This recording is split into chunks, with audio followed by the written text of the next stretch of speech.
Hi friends, അസ്സലാമു അലൈക്കും. Welcome to JM triplets. ഞാൻ ഇന്ന് വന്നിട്ടുള്ളത് നേന്ത്രപ്പഴം കൊണ്ടും അതുപോലെ തന്നെ ബ്രെഡ് വെച്ചുകൊണ്ട് ഉണ്ടാക്കിയെടുക്കാൻ പറ്റുന്ന ഒരു അടിപൊളി ഈവനിങ് സ്നാക്കിൻ്റെ റെസിപ്പി ആയിട്ടാണ് കേട്ടോ. അപ്പോൾ അതെങ്ങനെ ഉണ്ടാക്കുന്നതെന്ന് കണ്ടു നോക്കാം. അപ്പോൾ അതിന് ആദ്യം വേണ്ടത് 2 നേന്ത്രപ്പഴമാണ് ഞാൻ എടുത്തിട്ടുള്ളത്. അതുപോലെ തന്നെ 5 ബ്രെഡാണ് കേട്ടോ. 5 നല്ല നിങ്ങൾക്ക് എത്ര വേണ്ടതെന്ന് വെച്ചാൽ എടുക്കാവുന്നതാണ്. ഞാൻ ഉദാഹരണ നേന്ത്രപ്പഴം ഇതുപോലെ ഒന്ന് കട്ട് ചെയ്ത് കൊടുക്കാം കേട്ടോ. ചെറുതാക്കി വേണം ഇതൊന്ന് കട്ട് ചെയ്തെടുക്കാൻ. നല്ലോണം ഉടഞ്ഞു വരണം കേട്ടോ. അപ്പം അതിന് ചെറുതായിട്ട് കട്ട് ചെയ്താൽ പെട്ടെന്ന് തന്നെ ഒന്ന് ഉടഞ്ഞു വരും. അതിനാണ് ഇങ്ങനെ കട്ട് ചെയ്തെടുക്കുന്നത്. നിങ്ങളുടെ കയ്യിൽ നല്ല പഴുത്ത പഴമാണെന്നുണ്ടെങ്കിൽ ഒരു കുഴപ്പമില്ല, അതും മതി കേട്ടോ. നമ്മൾ ഈ തൊലിയൊക്കെ കറുത്ത പഴമൊക്കെ വീട്ടിലുണ്ട് എന്നുണ്ടെങ്കിൽ ഇതുപോലെ ഒന്ന് ഉണ്ടാക്കി നോക്കാം കേട്ടോ. ഈ റെസിപ്പി എന്ന് പറയുന്നത് വളരെ പെട്ടെന്ന് തന്നെ നിങ്ങൾക്ക് ഉണ്ടാക്കിയെടുക്കാൻ പറ്റുന്ന ഒരു അടിപൊളി റെസിപ്പിയാണ് കേട്ടോ. ചായയൊക്കെ വെള്ളം വെക്കുന്ന തിളച്ച് വരുന്ന ടൈം കൊണ്ട് ഉണ്ടാക്കിയെടുക്കാൻ പറ്റുന്ന ഒരു ബ്രേക്ക്ഫാസ്റ്റ് ആണ് കേട്ടോ. അതുപോലെ ഈവനിങ് സ്നാക്കായിട്ടൊക്കെ ഉണ്ടാക്കിയെടുക്കാൻ പറ്റുന്ന ഒരു അടിപൊളി റെസിപ്പിയാണ്. അപ്പോൾ നമ്മൾ നേന്ത്രപ്പഴം ഇതുപോലെ ചെറുതായിട്ടൊന്ന് കട്ട് ചെയ്ത് കൊടുത്തിട്ടുണ്ട് കേട്ടോ. ഇനി ഇതവിടെ ഒന്ന് മാറ്റി വെച്ചിട്ടുണ്ട്. ഈ സമയത്ത് ഞാനിവിടെ ഒരു പാൻ എടുത്തിട്ടുണ്ട് കേട്ടോ. ആ പാന് നല്ലൊന്ന് ചൂടായി വന്നതിന് ശേഷം അതിലേക്ക് 1 ടേബിൾ സ്പൂൺ നെയ്യാണ് ഒഴിച്ച് കൊടുക്കുന്നത്. നെയ്യ് കഴിഞ്ഞിരിക്കണം കേട്ടോ, അതാണ് ഈ തട്ടി കൊടുക്കണത് കേട്ടോ. നെയ്യ് നല്ലൊന്ന് മെൽറ്റായി വന്നിട്ടുണ്ട്. ഇനി ആ സമയത്ത് നമ്മൾ നേന്ത്രപ്പഴം ചെറുതായിട്ട് അരിഞ്ഞതുണ്ടല്ലോ, അത് ഇതിലേക്കൊന്ന് ആഡ് ചെയ്ത് കൊടുക്കാം. ഇനി നല്ലോണം ഇതൊന്ന് ഉടഞ്ഞ് വരണം കേട്ടോ. അതിന് നല്ലോണം മിക്സ് ചെയ്ത് കൊടുക്കാം. ആ നെയ്യിൽ കിടന്നിക്കാണ് ഇതുപോലെ ഒന്ന് കളറൊക്കെ ഒന്ന് മാറി വരണം കേട്ടോ. ഒരു ചെറിയൊരു യെല്ലോ കളറൊക്കെ ഒന്ന് വരണം. അപ്പോൾ അതാക്കണം ഇതുപോലെ ചെറുതായിട്ടൊന്ന് കളറൊക്കെ മാറി ഒന്ന് വന്നിട്ടുണ്ട് കേട്ടോ. ഇനി ഇതിലേക്ക് ഞാൻ ചേർത്ത് കൊടുക്കുന്നത് തേങ്ങയാണ് കേട്ടോ. ചിരകിയ തേങ്ങയാണ്. നിങ്ങൾ ഇഷ്ടത്തിൽ പ്രകാരം ചേർത്ത് കൊടുക്കാം കേട്ടോ. ഞാനിവിടെ 2 ടേബിൾ സ്പൂണേ ചേർക്കുന്നുള്ളൂ. നേന്ത്രപ്പഴമൊക്കെ നല്ല ഉടഞ്ഞു വന്നതിന് ശേഷം നമ്മുടെ തേങ്ങ ചേർത്ത് കൊടുക്കുന്നുണ്ട്. അതുകൂടി ചേർത്തതിന് ശേഷം നെയ്യിൽ കടന്നിക്കാണ്ട് ആ ഒരു തേങ്ങയും കൂടി ഒന്ന് റോസ്റ്റ് ചെയ്തെടുക്കാം കേട്ടോ. ആ സമയം കൊണ്ട് തന്നെ നമ്മൾ നേന്ത്രപ്പഴം നല്ലൊന്ന് ഉടഞ്ഞു വന്നിട്ടുണ്ടാകും. ഇനി ഇതിലേക്ക് ഞാൻ ഒരു നുള്ളു കേട്ടോ, കുറച്ച് ചുക്കും പൊടിയാണ് കേട്ടോ ചേർത്ത് കൊടുക്കുന്നത്. ഓപ്ഷണലാണ്, വേണമെന്നുണ്ടെങ്കിൽ മാത്രം ചേർത്താൽ മതി കേട്ടോ. അതുകൊണ്ട് ചേർത്തതിന് ശേഷം നല്ലോണം മിക്സ് ചെയ്ത് കൊടുത്തിട്ടുണ്ട്. ഇനി ഇതിലേക്ക് ചേർത്ത് കൊടുക്കുന്നത് നുള്ള ഏലക്കായ പൊടിയാണ് കേട്ടോ. അത് ഓപ്ഷണലാണ്, നിങ്ങൾക്ക് അതിൻ്റെ ടേസ്റ്റും ഫ്ലേവറൊക്കെ ഇഷ്ടമാണെന്നുണ്ടെങ്കിൽ ചേർത്താൽ മതി. അപ്പോൾ അതുകൊണ്ട് ചേർത്തതിന് ശേഷം നല്ലോണം മിക്സ് ചെയ്ത് കൊടുത്തിട്ടുണ്ട്. ഇനി ഇതിലേക്ക് ഞാൻ ചേർക്കുന്നത് പഞ്ചസാരയാണ് കേട്ടോ. ഞാനിവിടെ 3 ടേബിൾ സ്പൂൺ പഞ്ചസാരയാണ് ചേർത്ത് കൊടുക്കുന്നത്. പഴത്തിന് കുറച്ച് മധുരം കുറവേനു കേട്ടോ, അതുകൊണ്ടാണ് ഇങ്ങനെ ചേർത്ത് കൊടുക്കുന്നത്. നിങ്ങളുടെ കയ്യിൽ ശർക്കരപ്പൊടി ഉണ്ട് എന്നുണ്ടെങ്കിൽ അത് ചേർത്ത് കൊടുക്കാം കേട്ടോ. അപ്പോൾ നമ്മൾ പഞ്ചസാരയും കൂടി ചേർത്തതിന് ശേഷം നല്ലോണം ഒന്ന് നമ്മൾ നേന്ത്രപ്പഴം ഒന്ന് ഉടഞ്ഞ് വന്നിട്ടുണ്ട് കേട്ടോ. ഇനി അത് നമുക്ക് ഫ്ലെയിം ഓഫ് ചെയ്ത് കാണുന്നത് മാറ്റി വെക്കാം. ഈ മധുരത്തിന് വേണ്ടി നമ്മൾ ശർക്കരയാണ് ചേർത്ത് കൊടുക്കണമെന്നുണ്ടെങ്കിൽ കൂടുതൽ ഹെൽത്തി ആയിരിക്കും. അതവിടെ മാറ്റി വെച്ചതിന് ശേഷം ഇതുപോലെ ചെറിയൊരു പാത്രം എടുത്തിട്ടുണ്ട് കേട്ടോ. ഇനി അതിലേക്ക് 2 മുട്ടയാണ് പൊട്ടിച്ചൊഴിച്ച് കൊടുക്കുന്നത്. ഇനി അതിലേക്ക് ചേർത്ത് കൊടുക്കുന്നത് 1/2 കപ്പ് പാലാണ് കേട്ടോ. അതുകൊണ്ട് ചേർത്തതിന് ശേഷം നല്ലോണം ഒന്ന് ബീറ്റ് ചെയ്തെടുക്കാം. ഇനി അതിലേക്ക് 1 ടേബിൾ സ്പൂൺ പഞ്ചസാരയും അതുപോലെ തന്നെ ഏലക്കായ പൊടിയും കൂടി ചേർത്ത് കൊടുക്കാം കേട്ടോ. നല്ലോണം ഒന്ന് മിക്സ് ചെയ്ത് കൊടുക്കാം. അതാണ് ഇതുപോലെ ഒന്ന് മിക്സ് ചെയ്ത് കൊടുത്തിട്ടുണ്ട്. പാല് വേണമെങ്കിൽ നമുക്ക് സ്കിപ്പ് ചെയ്യാവുന്നതാണ് കേട്ടോ. പാലുണ്ടെന്നുണ്ടെങ്കിൽ കുറച്ചും കൂടി ടേസ്റ്റ് ഉണ്ടാവും, അതുകൊണ്ടാണ് പാല് ചേർത്തത് കേട്ടോ. അപ്പോൾ അതുകൊണ്ട് ബീറ്റ് ചെയ്തെടുത്തിട്ടുണ്ട്. ഇനി വേണ്ടത് നമ്മുടെ ബ്രെഡാണ് കേട്ടോ. ഇനി ബ്രെഡിൻ്റെ ഈ അറ്റ ഉണ്ടാവില്ലേ, ആ ഒരു ബ്രൗൺ കളറില്ല ഭാഗം, അത് ഇതുപോലെ ഒന്ന് കട്ട് ചെയ്ത് മാറ്റി കൊടുക്കാം. അങ്ങനെ വേണമെങ്കിലും ചെയ്യാവുന്നതാണ് കേട്ടോ. നമുക്കൊരു കാണാനൊരു ഭംഗിക്ക് വേണ്ടിയിട്ടാണ് ആ ഒരു ബ്രൗൺ ഭാഗം ഒന്ന് മാറ്റി കൊടുത്തിട്ടുള്ളത്. അപ്പോൾ അതുകൊണ്ട് എല്ലാ ഭാഗവും ഇതുപോലെ ഒന്ന് കട്ട് ചെയ്ത് കൊടുത്തിട്ടുണ്ട് കേട്ടോ. ബ്രെഡ് നിങ്ങളെ കയ്യിൽ എത്രത്തോളം ആ ഒരു പഴത്തിൻ്റെ മിക്സ് ഉണ്ട് എന്നുണ്ടെങ്കിൽ അതിനനുസരിച്ച് ബ്രെഡ് കൂട്ടി കൊടുക്കാം കേട്ടോ. അപ്പോൾ അതുകൊണ്ട് പഴത്തിൻ്റെ മിക്സ് നല്ലോണം മിക്സ് ചെയ്ത് കൊടുത്തിട്ടുണ്ട് കേട്ടോ. ഇനി നമ്മൾ ഓരോ ബ്രെഡിൻ്റെ മുകളിലേക്ക് ജാം തേക്കുന്ന പോലെ ഒന്ന് തേച്ച് കൊടുക്കാം കേട്ടോ. ഒരുപാട് ചേർക്കേണ്ട ആവശ്യമില്ല, ഒരു ടേബിൾ സ്പൂണൊക്കെ ചേർത്ത് കൊടുത്താൽ മതി. അതുപോലെ നിങ്ങളെ ബ്രെഡിൻ്റെ ഒരു വലിപ്പത്തിനൊക്കെ അനുസരിച്ച് ചേർത്ത് കൊടുക്കാം കേട്ടോ. അതുപോലെ നിങ്ങൾക്ക് കൂടുതൽ വേണമെന്നുണ്ടെങ്കിൽ അതിനനുസരിച്ച് ചേർക്കാം. അതായിട്ട് അതൊന്ന് നല്ലോണം ഒന്ന് എല്ലാ ഭാഗത്തും ആക്കി കൊടുത്തിട്ടുണ്ട് കേട്ടോ. ഇനി വേറൊരു ബ്രെഡ് വെച്ചിക്കാണ്ട് അതിൻ്റെ മുകൾ ഭാഗത്തൊന്ന് ഫിക്സ് ആക്കി കൊടുക്കാം. ഇതുപോലെ ഒരു സാൻഡ്വിച്ചിൻ്റെ ഒരു ഷേപ്പിലായി വന്നിട്ടുണ്ട് കേട്ടോ. അപ്പോൾ ഇതുപോലെ ബാക്കിയുള്ളതും കൂടി നാക്കി കൊടുത്തിട്ടുണ്ട്. ഇനി നമുക്ക് ഇതിൽ നിന്ന് ഓരോന്ന് എടുത്തിക്കാണ്ട് ഇതുപോലെ ഒന്ന് അതിൻ്റെ ഒരു ചെരിച്ച് വെച്ചിക്കാണ്ട് സെൻറ്റർ ഭാഗത്ത് ഇതുപോലെ ഒന്ന് കട്ട് ചെയ്ത് കൊടുക്കാം കേട്ടോ. അതുകൊണ്ട് ഇതുപോലെ ചെറിയൊരു ത്രികോണ ഷേപ്പിലൊന്ന് ആയി വരും കേട്ടോ. ഇത് ഓപ്ഷനലാണ്, നിങ്ങൾക്ക് അങ്ങനെ സ്ക്വയർ ഷേപ്പിലാക്കണമെന്നുണ്ടെങ്കിൽ അങ്ങനെ ആക്കിക്കാണ്ടൊന്ന് പൊരിച്ചെടുത്താലും മതി. ഞാനിപ്പോൾ ഇതാ ഇങ്ങനെയാണ് ആക്കിയെടുത്തുള്ളത്. അങ്ങനെയാണ് ഇതിന് കാണാനൊരു പ്രത്യേക ഒരു ഭംഗിയാണല്ലോ, അതുകൊണ്ടാണ് കേട്ടോ. അതുകൊണ്ട് ബാക്കിയുള്ളതും കൂടി ഇതുപോലെ ഒരു ത്രികോണ ഷേപ്പിലൊന്ന് ആക്കിയെടുത്തിട്ടുണ്ട്. അപ്പോൾ നിങ്ങൾ ആദ്യമായിട്ടാണ് എൻ്റെ ഈ ചാനൽ കാണുന്നതെങ്കിൽ സബ്സ്ക്രൈബ് ചെയ്ത് സപ്പോർട്ട് ചെയ്യാൻ മറക്കരുത്. ഇഷ്ടമാകുകയാണെന്നുണ്ടെങ്കിൽ നിങ്ങളെ ഫ്രണ്ട്സിനും റിലേറ്റീവ്സിനും ഒക്കെ നമ്മൾ ചാനലൊന്ന് ഷെയർ ചെയ്ത് കൂടി കൊടുക്കട്ടോ. അപ്പോൾ ഞങ്ങളൊരു പാന് വെച്ചിട്ടുണ്ട്. ആ പാന് ചൂടായതിന് ശേഷം ഇതിലേക്ക് ജസ്റ്റ് ഒരു 2-3 ടേബിൾ സ്പൂൺ ഓയിൽ ഒഴിച്ച് കൊടുക്കട്ടോ. ഷാലോ ഫ്രൈ ചെയ്ത് കൊണ്ടാണ് എടുക്കുന്നത്. ഒരുപാട് ഓയിലിൻ്റെ ആവശ്യമില്ല. നമ്മൾ ബ്രെഡ് ആ മുട്ടേൻ്റെയും പാലിൻ്റെ ആ മിക്സിലേക്ക് ഒന്ന് ഇതുപോലെ ടിപ്പ് ചെയ്ത് കൊടുക്കട്ടോ. എന്നിട്ട് ഇതൊന്ന് ഓരോന്നായിട്ട് ഒന്ന് പൊരിച്ചെടുക്കാം. നിങ്ങൾ ഈ വീഡിയോ കാണുന്ന സമയത്ത് നിങ്ങൾക്ക് ഇഷ്ടമാകുന്നുണ്ടെങ്കിൽ ഒന്ന് ലൈക്കും കൂടി ചെയ്ത് സപ്പോർട്ടാക്കണേ. ഇതുപോലെ വളരെ പെട്ടെന്ന് തന്നെ ഉണ്ടാക്കിയെടുക്കാൻ പറ്റുന്ന ഒരുപാട് വിഭവങ്ങൾ ചാനലിൽ അപ്ലോഡ് ചെയ്തിട്ടുണ്ട്. എല്ലാവരും ഒന്ന് ചാനലൊന്ന് പോയി കാണുന്ന ചെക്ക് ചെയ്യാട്ടോ. നേരത്തെ പറഞ്ഞ പോലെ തന്നെ നിങ്ങൾക്ക് ഇഷ്ടമാകുന്നുണ്ടെങ്കിൽ ഒന്ന് സബ്സ്ക്രൈബ് ചെയ്ത് സപ്പോർട്ട് ചെയ്യാനും മറക്കരുത് കേട്ടോ. ഇത് ഒരുപാട് അങ്ങോട്ട് ഫ്രൈ ചെയ്തെടുക്കേണ്ട ഒരു ആവശ്യമില്ല. ജസ്റ്റ് ഒന്ന് കളർ മാറി വന്നാൽ മതി. ഫ്ലെയിം നല്ലോണം കുറച്ച് വെച്ച് കാണ്ടൊന്ന് ഫ്രൈ ചെയ്തെടുക്കുക. അല്ലാന്നുണ്ടെങ്കിൽ ഇതുപോലെ നല്ല ഡാർക്ക് കളറായി വരും കേട്ടോ. ഫ്ലെയിം കുറച്ചൊക്കെ വിചാരിച്ച് കാണാണ് കേട്ടോ നിന്നത്, പക്ഷെ കുറച്ചിട്ടില്ലായിരുന്നു. ഇപ്പോൾ ഇതൊക്കെ ഇതുപോലെ ഒന്ന് നല്ലൊരു ഡാർക്ക് കളറായി വന്നിട്ടുണ്ട് കേട്ടോ. ഇതുകൊണ്ട് എല്ലാ ഭാഗത്തും ഒരു കളറൊക്കെ ഒന്ന് മാറി വരുന്ന വരെ ഒന്ന് വെയിറ്റ് ചെയ്തതിന് ശേഷം പാനിൽ നിന്നൊന്ന് കോരിയെടുക്കാം കേട്ടോ. ഇപ്പോൾ ഇതാക്കണോ നമ്മുടെ അടിപൊളിയായിട്ടുള്ള ഈവനിങ് സ്നാക്ക് ഇവിടെ റെഡി ആയിട്ടുണ്ട്. വളരെ പെട്ടെന്ന് തന്നെ ഉണ്ടാക്കിയെടുക്കാം കേട്ടോ. പഴവും ബ്രെഡും ഉണ്ടെന്നുണ്ടെങ്കിൽ മസ്റ്റ് ആയിട്ടും ട്രൈ ചെയ്ത് നോക്കേണ്ട ഒരു അടിപൊളി സ്നാക്കാണിത്. ഇതുപോലെ ആയിരിക്കും കേട്ടോ, കഴിക്കാൻ നല്ല ടേസ്റ്റാണ്. പെട്ടെന്ന് തന്നെ ഉണ്ടാക്കിയെടുക്കാൻ പറ്റും. നല്ലൊരു വീട്ടിൽ മസ്റ്റായിട്ടും ട്രൈ ചെയ്ത് നോക്കേണ്ട ഒരു അടിപൊളി സ്നാക്കിൻ്റെ റെസിപ്പി ആയിട്ടാണ് കേട്ടോ. അതിനാദ്യം ഞാനിവിടെ 3 നേന്ത്രപ്പഴം എടുത്തിട്ടുണ്ട്. ഇതുപോലെ ഒന്ന് ചെറുതായിട്ടൊന്ന് വട്ടത്തിലൊന്ന് മുറിച്ചെടുത്തിട്ടുണ്ട് കേട്ടോ. ഇനി അത് മാറ്റി വെച്ചതിന് ശേഷം ഒരു ബൗൾ എടുത്തിട്ടുണ്ട്. ആ ബൗളിലേക്ക് 2 മുട്ട പൊട്ടിച്ചൊഴിച്ച് കൊടുക്കാം. എന്തായാലും മസ്റ്റായിട്ടും വീട്ടിൽ ട്രൈ ചെയ്ത് നോക്കേണ്ട ഒരു അടിപൊളി സ്നാക്ക് തന്നെയുണ്ടത്. കുട്ടികൾക്കൊക്കെ എന്തായാലും ഒരുപാട് ഇഷ്ടപ്പെടുന്ന ഉറപ്പാണ്. ഇനി ഇതിലേക്ക് ആഡ് ചെയ്ത് കൊടുക്കുന്നത് 2 ടേബിൾ സ്പൂൺ പഞ്ചസാരയാണ് കേട്ടോ. പൊടിച്ച പഞ്ചസാരയാണെന്നുണ്ടെങ്കിൽ കൂടുതൽ നന്നായിരിക്കും. ഊണി ചേർത്തതിന് ശേഷം ഇതുപോലെ നല്ലോണം ഒന്ന് മിക്സ് ചെയ്ത് കൊടുക്കാം കേട്ടോ. മിക്സ് ചെയ്തതിന് ശേഷം ഇനി ഇതിലേക്ക് വേണ്ടത് ബ്രെഡാണ്. ഞാനിവിടെ 4 ബ്രെഡാട്ടോ എടുത്തിട്ടുള്ളത്. നിങ്ങൾക്ക് ക്വാണ്ടിറ്റി കൂടുതൽ വേണമെന്നുണ്ടെങ്കിൽ അതിനനുസരിച്ച് എടുക്കാവുന്നതാണ്. ഇനി ഞാനിവിടെ ഒരു പാൻ എടുത്തിട്ടുണ്ട്. ആ പാൻ നല്ല ചൂടായതിനു ശേഷം അതിലേക്ക് 1 ടേബിൾ സ്പൂൺ നെയ്യാട്ടോ ആഡ് ചെയ്ത് കൊടുത്തിട്ടുള്ളത്. അതുപോലെ ഒന്ന് ബ്രഷ് കൊണ്ടൊന്ന് സ്പ്രെഡ് ചെയ്ത് കൊടുക്കാം. നിങ്ങളെ കയ്യിൽ ബട്ടർ ഉണ്ടെന്നുണ്ടെങ്കിൽ ബട്ടർ ചേർത്ത് കൊടുത്താലും മതി കേട്ടോ. ഇനി ഫ്ലെയിം ഒന്ന് കുറച്ചതിന് ശേഷം നമ്മൾ ആ മുട്ടേൻ്റെ ബാറ്റർ ഉണ്ടല്ലോ അതിലേക്ക് ബ്രെഡ് ഇതുപോലെ ഒന്ന് ടിപ്പ് ചെയ്ത് കൊടുക്കാം. എന്നിട്ട് ചൂടിൽ ചട്ടിയിലേക്ക് ഇതൊന്ന് വെച്ച് കൊടുക്കാം കേട്ടോ. അപ്പോൾ ഇതുപോലെ നമുക്ക് ബാക്കിയുള്ളതും കൂടി ഒന്ന് ആക്കിയെടുക്കാനുണ്ട്. അപ്പോൾ ഇതുപോലെ കുറച്ച് വലിയ പാനാണെന്നുണ്ടെങ്കിൽ 2 ബ്രെഡൊക്കെ നമുക്ക് പെട്ടെന്ന് തന്നെ ഒന്ന് പൊരിച്ചെടുക്കാം കേട്ടോ. ജസ്റ്റ് ഒന്ന് ആ കളറൊന്ന് ആ ഭാഗം ഒന്ന് ഇതുപോലെ ഒന്ന് കളർ മാറുന്നത് വരെ ഒന്ന് വെയിറ്റ് ചെയ്താൽ മതി. കൂടുതൽ കരിയാൻ നിൽക്കണ്ട. അപ്പോൾ ഒരു ടേസ്റ്റ് ഉണ്ടാവില്ല അടുത്ത് കടിക്കാൻ. അപ്പോൾ അതുകൊണ്ട് അതിൻ്റെ 2 ഭാഗമൊന്നും ആയിട്ടുണ്ട്. വേറൊരു പാത്രത്തിലേക്ക് മാറ്റി കൊടുത്തിട്ടുണ്ട് കേട്ടോ. ഇനി നമുക്ക് ബാക്കിയുള്ള ബ്രെഡും കൂടി ഒന്ന് ഇതുപോലെ ഒന്ന് പൊരിച്ചെടുക്കാം. ഇനി ഞാനിതുപോലെ കുറച്ച് നെയ്യൊന്ന് സ്പ്രെഡ് ചെയ്ത് കൊടുത്തിട്ടുണ്ട്. അതിലേക്ക് ഇത് ചേർത്ത് കൊടുക്കാം കേട്ടോ.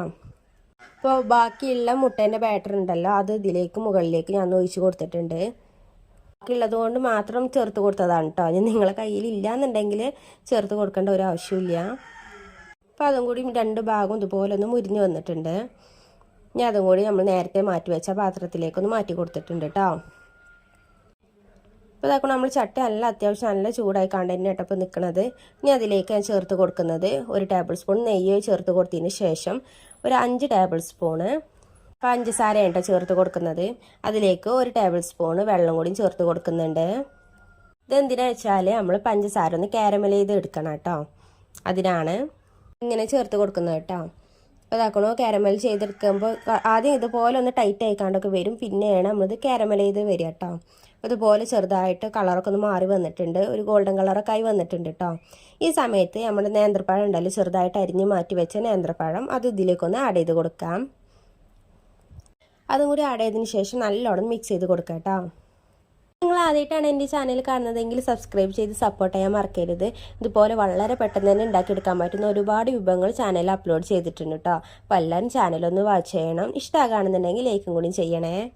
അപ്പോൾ അതാണ് ഇതുപോലെ ഒന്നായി വന്നിട്ടുണ്ട്. ഇനി നമ്മൾ നേരത്തെ മാറ്റി വെച്ച ബ്രെഡ് ഉണ്ടല്ലോ അതിൻ്റെ മുകളിലേക്ക് ജസ്റ്റ് ഒന്ന് ഇതുപോലെ ഒന്ന് ഒഴിച്ച് കൊടുക്കാം കേട്ടോ. ഇതാക്കണം നമ്മൾ സ്നാക്ക് ഇവിടെ റെഡി ആയിട്ടുണ്ട്. വളരെ പെട്ടെന്ന് തന്നെ ഉണ്ടാക്കിയെടുക്കാൻ പറ്റുന്ന ഒരു അടിപൊളി സ്നാക്കാണ് കേട്ടോ. അത് കുട്ടികൾക്കൊക്കെ എന്തായാലും ഒരുപാട് ഇഷ്ടപ്പെടുന്ന ഉറപ്പാണ്. അപ്പോൾ എല്ലാവരും ഇതുപോലെ ഒന്ന് ട്രൈ ചെയ്ത് നോക്കണം. ഇഷ്ടമായിക്കണമെന്നുണ്ടെങ്കിൽ ഒന്ന് ലൈക്കും കൂടി ചെയ്ത് സപ്പോർട്ട് ചെയ്യണം കേട്ടോ. അപ്പോൾ 4 സ്പൂൺ നെയ്യ് വെച്ചിട്ട് മാത്രം ഉണ്ടാക്കിയെടുക്കാൻ പറ്റുന്ന ഒരു അടിപൊളി ഈവനിങ് സ്നാക്കിൻ്റെ റെസിപ്പി ആയിട്ടാണ് കേട്ടോ. അപ്പോൾ എന്തായാലും എല്ലാവർക്കും ഇഷ്ടപ്പെടുന്ന ഉറപ്പാണ്. അപ്പോൾ അതെങ്ങനെ ഉണ്ടാക്കുന്നതെന്ന് കണ്ടു നോക്കാം. ആദ്യം ഞാനിതിലേക്ക് 2 നേന്ത്രപ്പഴമാണ് എടുത്തിട്ടുള്ളത്. മീഡിയം വലുപ്പത്തിലുള്ള 2 നേന്ത്രപ്പഴമാണ് കേട്ടോ. അതൊന്ന് നമുക്ക് സ്റ്റീം ചെയ്ത് കണ്ട് എടുക്കണം. അതിന് ഞാൻ ഇതുപോലൊരു നൂലപ്പത്തിൻ്റെ തട്ടാട്ടം എടുത്തിട്ടുള്ളത്. ഇനി അതിലേക്ക് നമുക്ക് ഒരു നേന്ത്രപ്പഴം ഇതുപോലെ 3 ആക്കി ഒന്ന് കട്ട് ചെയ്ത് കൊടുക്കാം. ഇനി നിങ്ങളുടെ കയ്യിൽ നല്ല പഴുത്ത പഴമാണെന്നുണ്ടെങ്കിൽ ഒരു കുഴപ്പമില്ല കേട്ടോ. അതാണെങ്കിൽ കൂടുതൽ ടേസ്റ്റ് കൂടുതലായിരിക്കും. അപ്പോൾ അങ്ങനെ ഇതുപോലെ ചെറുതാക്കിയിട്ടൊന്ന് കട്ട് ചെയ്ത് കൊടുക്കാം. വളരെ എളുപ്പത്തിൽ തന്നെ ഉണ്ടാക്കിയെടുക്കാൻ പറ്റുന്ന ഒരു അടിപൊളി സ്നാക്കാണ് കേട്ടോ. എന്തായാലും കുട്ടികൾക്കൊക്കെ ഒരുപാട് ഇഷ്ടപ്പെടും. സ്കൂളൊക്കെ വിട്ട് വരുന്ന ടൈമിൽ കുട്ടികൾക്ക് ഇതുപോലെ ഉണ്ടാക്കി കൊടുത്താൽ അവർക്ക് എന്തായാലും ഇഷ്ടമാകും കേട്ടോ. ഇടയ്ക്ക് മക്കളെ സൗണ്ട് ഉണ്ടാവാൻ സാധ്യത ഉണ്ട് കേട്ടോ, കാരണം ഓല് ഇവിടെ കളിച്ചുകൊണ്ടിരിക്കുന്നുണ്ട്. അപ്പോൾ അതാക്കണം ഞാൻ എല്ലാ നേന്ത്രപ്പഴം ഒന്ന് കട്ട് ചെയ്തെടുത്തിട്ടുണ്ട് കേട്ടോ. ഇനി നമുക്കിതൊന്ന് വേവിച്ചെടുക്കാം. അപ്പോൾ വെള്ളത്തിലിട്ടിക്കാണ്ട് പുഴുങ്ങിയെടുക്കാൻ നിൽക്കരുത്തി. അങ്ങനെയാണെന്നുണ്ടെങ്കിൽ പഴത്തിൻ്റെ ഉള്ളിലൊക്കെ വെള്ളം കയറും കേട്ടോ. ഇപ്പോൾ ഒരു ടേസ്റ്റ് ഉണ്ടാവില്ല കഴിക്കാൻ. ഇങ്ങനെയാണെന്നുണ്ടെങ്കിലാണ് ഏറ്റവും നല്ലത് കേട്ടോ. ഈ ഒരു 5 മിനിറ്റ് നേരം ഇതൊന്ന് വേവിച്ചെടുക്കാം. ആ സമയം നമുക്ക് ബാക്കിയുള്ള പരിപാടി ഒന്ന് നോക്കാം കേട്ടോ. ഞാനിവിടെ ഒരു പാൻ എടുത്തിട്ടുണ്ട്. പാൻ നല്ല ചൂടായി വന്നിട്ടുണ്ട് കേട്ടോ. ഇനി അതിലേക്ക് ഞാൻ ചേർത്ത് കൊടുക്കുന്നത് 1 കപ്പ് തേങ്ങ ചിരകിയതാണ്. അത് ചേർത്ത് നല്ലോണം റോസ്റ്റ് ചെയ്തെടുക്കാം കേട്ടോ. കളറ് മാറിപ്പോകേണ്ട ആവശ്യമൊന്നുമില്ല. അതിൽ ആ വെള്ളത്തിൻ്റെ അംശം ഒന്ന് പോകുന്ന വിധത്തിലൊന്ന് റോസ്റ്റ് ചെയ്തെടുത്താൽ മതി. അതിൻ്റെ ജസ്റ്റ് ഇതിൻ്റെ കളറൊക്കെ ഒന്ന് മാറി വന്നിട്ടുണ്ട് കേട്ടോ. ഇനി നമുക്ക് ഫ്ലെയിം ഒന്ന് ഓഫ് ചെയ്ത് കൊടുക്കാം. എന്നിട്ട് കുറച്ച് നേരം കൂടി ഒന്ന് ഇളക്കി കൊടുക്കാം. അല്ലാന്നുണ്ടെങ്കിൽ വേറെ പാത്രത്തിലേക്ക് മാറ്റി കൊടുക്കാം കേട്ടോ. ഞാനിവിടെ ഒരു ബൗൾ എടുത്തിട്ടുണ്ട്.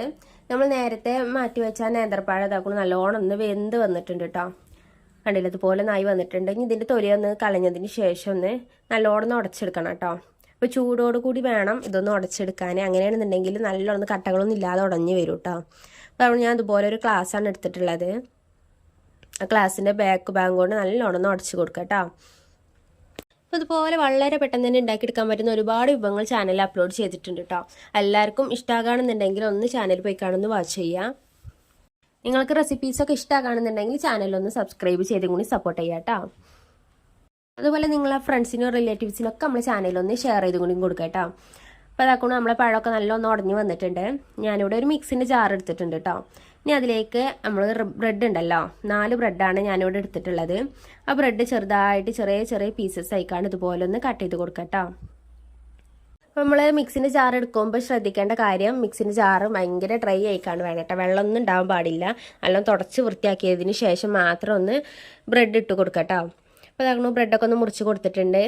ഇനി അതിലേക്ക് നമ്മളെ തേങ്ങ ഉണ്ടല്ലോ, നമ്മൾ റോസ്റ്റ് ചെയ്ത് വെച്ച തേങ്ങ അതിലേക്കൊന്ന് ചേർത്ത് കൊടുക്കാം. ഈ തേങ്ങയും കൂടി ഇതുപോലെ റോസ്റ്റ് ചെയ്യുമ്പോഴാട്ടോ കൂടുതൽ ടേസ്റ്റ് ഉണ്ടാവുക. പച്ചക്ക് ചെയ്താൽ ഒരു രസം ഉണ്ടാവില്ല. അപ്പോൾ ഇതുപോലെ റോസ്റ്റ് ചെയ്ത് കണ്ട് തന്നെ ചെയ്ത് കേട്ടോ. നല്ല ടേസ്റ്റ് ഉണ്ടാവുള്ളൂ അത് കഴിക്കാൻ. ഇതിലേക്ക് മധുരത്തിന് ആവശ്യമുള്ള പഞ്ചസാര കേട്ടോ ചേർത്ത് കൊടുക്കുന്നത്. ഞാനിവിടെ പഞ്ചസാരയാണ് ചേർക്കുന്നത്. നിങ്ങളെ കയ്യിൽ ശർക്കര പൊടി ഉണ്ടെന്നുണ്ടെങ്കിൽ അത് ചേർക്കാം കേട്ടോ. അതാണ് ഞാനിവിടെ ഒരു 3 ടേബിൾ സ്പൂണോളം ചേർത്തിട്ടുണ്ട്. അത് നിങ്ങളെ മധുരത്തിനനുസരിച്ച് നിങ്ങൾക്ക് ചേർക്കാവുന്നതാണ്. അതുപോലെ നേന്ത്രപ്പഴം ഒരുപാട് മധുരം ഉണ്ടെന്നുണ്ടെങ്കിൽ കുറച്ച് ചേർത്താൽ മതി കേട്ടോ പഞ്ചസാര. അപ്പോൾ അതങ്ങനെ ഇതുപോലെ ഒന്ന് പൊടിഞ്ഞ് വന്നിട്ടുണ്ട്. കണ്ടില്ല, ഇതുപോലെ നായ്ക്കി വന്നിട്ടുണ്ട് കേട്ടോ. നമുക്ക് ആ ബൗളിലേക്ക് ഇതും കൂടി ഒന്ന് ചേർത്ത് കൊടുക്കാം. ആ നേന്ത്രപ്പഴത്തിൻ്റെ മിക്സിലേക്ക് ഇതും കൂടി ചേർത്ത് കൊടുക്കാം കേട്ടോ. എന്നിട്ട് നല്ലോണം ഒന്ന് കുഴച്ചെടുക്കണം. അപ്പോൾ അതങ്ങനെ ഇതുപോലെ കൈക്കൊണ്ട് തന്നെ നല്ലോണം ഒന്ന് കുഴച്ചെടുക്കാം കേട്ടോ. ഇനി ഇതിലേക്ക് ഞാൻ ചേർത്ത് കൊടുക്കുന്ന നല്ല ഫ്ലേവറിന് വേണ്ടിയിട്ടൊക്കെ നമ്മൾ ഏലക്കായ് പൊടിയാണ് ചേർത്ത് കൊടുക്കുന്നത് കേട്ടോ. ഒന്നുള്ളിൽ ചേർത്താൽ മതി. നിങ്ങൾക്ക് അതിൻ്റെ ഫ്ലേവർ ഇഷ്ടമാണെന്നുണ്ടെങ്കിൽ മാത്രം ചേർത്താൽ മതി കേട്ടോ. ഓപ്ഷണലാണ്, വേണമെന്നുണ്ടെങ്കിൽ മാത്രം ചേർത്താൽ മതി. അതുകൊണ്ട് ചേർത്തതിന് ശേഷം നല്ലോണം മിക്സ് ചെയ്ത് കൊടുക്കാം. അപ്പോൾ അതങ്ങനെ അതുപോലെ നല്ലോണം കുഴഞ്ഞ് വന്നിട്ടുണ്ട് കേട്ടോ. ഇനി നമുക്ക് നല്ലോണം നമ്മൾ ഈ ചപ്പാത്തിക്കൊക്കെ കുഴച്ചെടുക്കുന്ന പോലെ നല്ലോണം കുഴച്ചെടുക്കാം. ഒരുപാട് കുഴക്കേണ്ട ആവശ്യമൊന്നുമില്ല കേട്ടോ. ജസ്റ്റ് അതൊക്കെ ഒന്ന് എല്ലാ ഭാഗത്തേക്കൊന്ന് മിക്സ് ആവുന്ന വിധത്തിലൊന്ന് കുഴച്ചെടുത്തിട്ടുണ്ട് കേട്ടോ. ഇനി നമുക്കിതൊന്ന് ഷേപ്പ് ചെയ്തെടുക്കാം. നിങ്ങൾക്ക് ഏത് ഷേപ്പിൽ വേണമെങ്കിലും എടുക്കാവുന്നതാണ്. അപ്പോൾ ഞാനിത് അതുപോലെ ഒരു ഷേപ്പിലായിട്ട് ആക്കി എടുക്കുന്നത്. എപ്പോഴും ഒരു ഷേപ്പിൽ തന്നെ ആക്കുമ്പോൾ നിങ്ങൾക്കും ബോറടിച്ചുണ്ടാവില്ല. അതുകൊണ്ട് ഞാൻ ഷേപ്പ് ഒന്ന് മാറ്റി പിടിച്ചിട്ടുണ്ട് കേട്ടോ. ഇങ്ങനെ ആക്കി കൊടുത്തിട്ടുണ്ട്. അപ്പോൾ ഇതാക്കുന്ന ചെറിയൊരു ബോൾ എടുത്തതിന് ശേഷം ഇതുപോലെ ഒന്ന് നീളത്തിലൊന്ന് പരത്തി ഇങ്ങനെ ഒരു ഷേപ്പിലൊന്ന് ആക്കി എടുത്തിട്ടുണ്ട് കേട്ടോ. ഇതിൻ്റെ പേരൊന്ന് ചറിഞ്ഞൂടെ അങ്ങനെ ഒന്ന് ഷേപ്പ് ചെയ്തെടുക്കാം. നമ്മൾ ജിലേബിൻ്റെ ഷേപ്പ് ഉണ്ടല്ലോ അതുപോലെ ഒന്ന് ആക്കിയെടുക്കാം കേട്ടോ. അപ്പോൾ ഈ ഷേപ്പിൽ നമുക്ക് ബാക്കിയുള്ളതും കൂടി ഒന്ന് ആക്കിയെടുക്കാം കേട്ടോ. ഇതാട്ടോ ഇതുപോലെ നായി വന്നിട്ടുണ്ട്. കണ്ടില്ല, നമ്മൾ ഹോം മെയ്ഡ് ജിലേബി ഉണ്ടാക്കൂലേ അതുപോലെ നായി വന്നിട്ടുണ്ട് കേട്ടോ. ഇതുപോലെ നമുക്ക് ബാക്കിയുള്ളതും കൂടി ഞാനിവിടെ ഉണ്ടാക്കിയെടുക്കുന്നുണ്ട്. അപ്പോൾ നിങ്ങൾക്കിത് കാണുന്ന സമയത്ത് നമ്മളെ ചാനൽ ഇഷ്ടമാക്കുകയാണെന്നുണ്ടെങ്കിൽ ഒന്ന് ലൈക്ക് ചെയ്ത് സപ്പോർട്ട് ചെയ്യാം കേട്ടോ. ലൈക്ക് ചെയ്താലാണ് നമ്മൾ വീഡിയോസൊക്കെ കൂടുതൽ പേരിലേക്ക് എത്തുള്ളൂ. അപ്പോൾ എല്ലാവരും ഒന്ന് ചാനൽ സപ്പോർട്ട് ചെയ്യാനും ലൈക്ക് ചെയ്യാനൊന്നും മറക്കില്ല കേട്ടോ. അപ്പോൾ അതാക്കണോ ബാക്കിയുള്ളതും കൂടി ഞാനിവിടെ എല്ലാം അതൊന്ന് ഷേപ്പ് ചെയ്തെടുത്തിട്ടുണ്ട് കേട്ടോ. അപ്പോൾ അതുകൊണ്ട് എല്ലാം അതുപോലെ ഒന്ന് ഷേപ്പ് ചെയ്തെടുത്തിട്ടുണ്ട്. ഞാൻ ഈ രീതിയിൽ ഉണ്ടാക്കിയപ്പോൾ ഇച്ചൊരു 7 പലഹാരമായിട്ടോ ഇവിടെ ആയിട്ടുള്ളത്. കണ്ടില്ല, ഇതുപോലെ നായി വന്നിട്ടുണ്ട്. ഇനി നമുക്കിതൊന്ന് ഷാലോ ഫ്രൈ ചെയ്തെടുക്കാം കേട്ടോ. ഒരുപാട് ഓയിലൊന്നും വേണ്ട, ഷാലോ ഫ്രൈ ചെയ്ത് മാത്രം മതി. അപ്പോൾ ഞാൻ അതിലേക്ക് തകണ ഒരു പാന് വെച്ചിട്ടുണ്ട് കേട്ടോ. ആ പാന് നല്ല ചൂടായതിനു ശേഷം അതിലേക്ക് 1 ടേബിൾ സ്പൂൺ നെയ്യാണ് ആഡ് ചെയ്ത് കൊടുക്കുന്നത്. അതൊന്ന് മെൽറ്റായി വന്നതിന് ശേഷം ഓരോന്നായിക്കാണ് ഇതിലേക്കൊന്ന് വെച്ച് കൊടുക്കാം കേട്ടോ. ഒരുപാട് നെയ്യൊന്നും വേണ്ട, ആകെ 1 ടേബിൾ സ്പൂണ് നെയ്യ് മാത്രം മതി കേട്ടോ. കാരണം ഇതുപോലെ എല്ലാം അതൊന്ന് വെച്ച് കൊടുക്കാം. ഒരുപാട് എണ്ണയിലിട്ട് മുക്കി പൊരിച്ചെടുക്കേണ്ട ഒരു ആവശ്യമില്ല കേട്ടോ. ജസ്റ്റ് എന്നാൽ പുറം ഭാഗം ഒന്ന് ബ്രൗൺ കളർ ആവുന്ന വരെ ഒന്ന് ഫ്രൈ ചെയ്തെടുത്താൽ മതി. കാരണം എന്താ വെച്ചാൽ നമ്മളെല്ലാതും പഴമൊക്കെ നല്ലോണം വെന്ത് വന്നിട്ടുണ്ട് കേട്ടോ. അതിന് ശേഷമാണ് നമ്മൾ ഇതിലേക്കൊന്ന് ആഡ് ചെയ്ത് കൊടുത്തിട്ടുള്ളത്. അപ്പോൾ ഇതാക്കണത് എല്ലാം അതൊന്നും ആ ഭാഗം ഒന്ന് ആയിട്ടുണ്ട് കേട്ടോ. ഇതുപോലെ ഒന്ന് മറിച്ചിട്ട് കൊടുത്തിട്ടുണ്ട്. അപ്പോൾ ആ ഭാഗം കൂടി ഇതുപോലെ ഒന്നായി വന്നിട്ടുണ്ട് കേട്ടോ. നമുക്കിതൊരു പാത്രത്തിലേക്കൊന്ന് മാറ്റി കൊടുക്കാം. അപ്പോൾ ഇതാക്കണോ വളരെ പെട്ടെന്ന് തന്നെ ഉണ്ടാക്കിയെടുക്കാൻ പറ്റുന്ന ഒരു അടിപൊളി ഈവനിങ് സ്നാക്കാണ് കേട്ടോ അത്. അപ്പോൾ ഓരോന്ന് ഇവിടെ ഞാൻ പാത്രത്തിലേക്കൊന്ന് മാറ്റി കൊടുത്തിട്ടുണ്ട്. എന്തെങ്കിലും കാണാൻ നല്ല ഭംഗിയാണ്, കഴിക്കാൻ നല്ല ടേസ്റ്റാണ് കേട്ടോ. അപ്പോൾ എന്തായാലും കുട്ടികൾക്ക് ഒരുപാട് ഇഷ്ടമാകും. അപ്പോൾ ഇതുപോലെ എല്ലാവരും വീട്ടിലൊന്ന് ട്രൈ ചെയ്ത് നോക്കുക. ഇഷ്ടമാകുന്നുണ്ടെങ്കിൽ കമൻറ്റ് ബോക്സിലൊന്ന് അറിയിക്കും കൂടി വേണേ. അപ്പോൾ ഇത്ര ഉള്ളിട്ട് ഇന്നത്തെ വീഡിയോ ഇഷ്ടമായെന്ന് വിചാരിക്കുന്നു. നാളെ ഇൻഷാല്ലാ മറ്റൊരു വീഡിയോ ആയിട്ട് വരുന്നുണ്ട്. ബൈ, അസ്സലാമു അലൈക്കും.